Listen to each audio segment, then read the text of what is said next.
У эпоху вялікіх геаграфічных адкрыццяў еўрапейскія дзяржавы пачалі каланізаваць раней невядомыя мясціны. Іспанія, Партугалія, Англія, Францыя. Разам з імі непрацяглы час каланізатарам было і Вялікае княства Літоўскае. Палатно расказвае, як ВКЛ атрымала свае калоніі ў Афрыцы і Паўднёвай Амерыцы. У 15-16 стагоддзях Вялікае княства Літоўскае мела безліч ваенных канфліктаў з Масковіяй. Ад памежных войнаў да маштабнай інфлянскай вайны. Небяспеку ад маскоўскіх цароў адчувалі не толькі ў ВКЛ, але таксама ў курлянскім герцагстве і лівонскім ордэне. Менавіта таму гэтыя дзяржавы аб'ядналіся з ВКЛ, а пасля Люблінскай уніі сталі васаламі і польскага каралеўства. Курлянскае герцагства заставалася часткай Рэчы Паспалітай да 1795 года. У сярэдзіне 16 стагоддзя герцагам Курляндыі быў Якаб Кетлер, які кіраваў залежнай ад ВКЛ дзяржавай з 1642 да 1682 года. Дарэчы, падчас паўночнай вайны яго выгналі з Курляндыі, нават нягледзячы на нейтралітэт у вайне, але пасля заканчэння канфлікту ён вярнуў сваю ўладу. Кетлер шмат вандраваў па свеце, наведваў Англію, Галандыю і Францыю. Асабліва яму спадабалася ў Галандыі, дзе ён вывучаў будаванне караблёў. Там ён упершыню зразумеў, што і маленькія дзяржавы з доступам да мора могуць зарабляць на гандлі. У той час многія краіны захоплівалі калоніі і з іх дапамогай арганізоўвалі гандаль рэдкіх тавараў. З імем Кетлера звязаны заморскія калоніі ВКЛ і росквіт курлянскага герцагства. Насамрэч калоніямі валодалі курлянцы, але тэхнічна яны былі пад уладай федэратыўнага аб'яднання Рэчы Паспалітай. Курляндыя распачала працэс каланізацыі яшчэ да пачатку ўпраўлення Кетлера, падчас кіравання дзяржавай яго дзядзям Фрыдрыхам. У 1639 годзе курлянцы спрабавалі каланізаваць выспу Табага на Карыбах, побач з сучаснай Венесуэлай.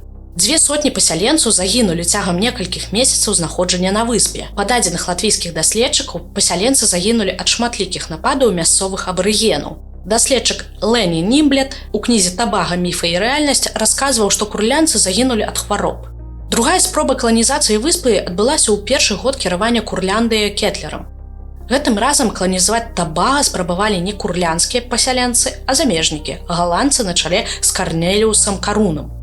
Пасяленцы пражылі на выспе некалькі гадоў, а затым іх паселішча разграмілі абарыгены. Якаб Кетлер вырашыў, што ў каланізацыі Паўднёвай Амерыкі шмат цяжкасцяў і канкурэнцыі з іншымі дзяржавамі, асабліва з Іспаніяй, якая не хацела, каб іншыя краіны дамінавалі на іх каланіяльнай тэрыторыі.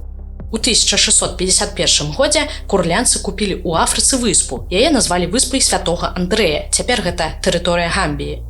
Пабудавалі на ёй форт Якаб і дадаткова набылі зямлю побач з ракой, на якой знаходзілася выспа. Курлянцы актыўна развівалі новыя каланіяльныя ўладанні, будавалі плантацыі, цэрквы, гандлявалі з мясцовым насельніцтвам.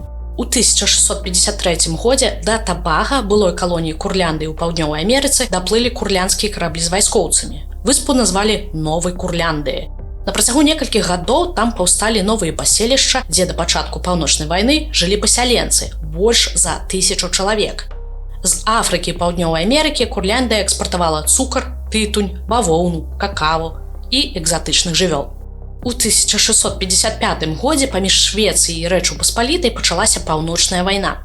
Курлянскае герцагства адразу ж аб'явіла аб сваім нейтральным статусе. Аднак гэта не перашкодзіла шведскім войскам зайсці на тэрыторыю герцагства і на 2 гады ўзяць у палон Якаба Кетлера. А што ў гэты час адбывалася з калоніямі? Курлянскія калоніі захапілі галандскія перасяленцы, колькасць якіх значна перавышала колькасць курлянцаў. Галандцы нядоўга валодалі пасяленнямі курлянцаў у Афрыцы і Паўднёвай Амерыцы. Пасля заканчэння паўночнай вайны ў 1660 годзе калоніі вярнуліся да герцагства.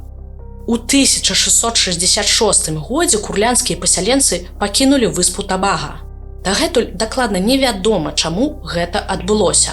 Магчымай прычынай называюць пірацкую атаку на выспу. У 1668 годзе курлянцы спрабавалі вярнуцца на выспу, але галандцы далі адпор. Праўленне курлянцаў у Табага было адноўлена ў апошнія гады Кетлера. Курлянцы канчаткова пакінулі калоніі ўжо пасля смерці Якаба Кетлера. У 1690 годзе выспа Святога Андрэя была прададзеная, але да 1795 курлянцы працягвалі прызначаць мясцовых губернатараў.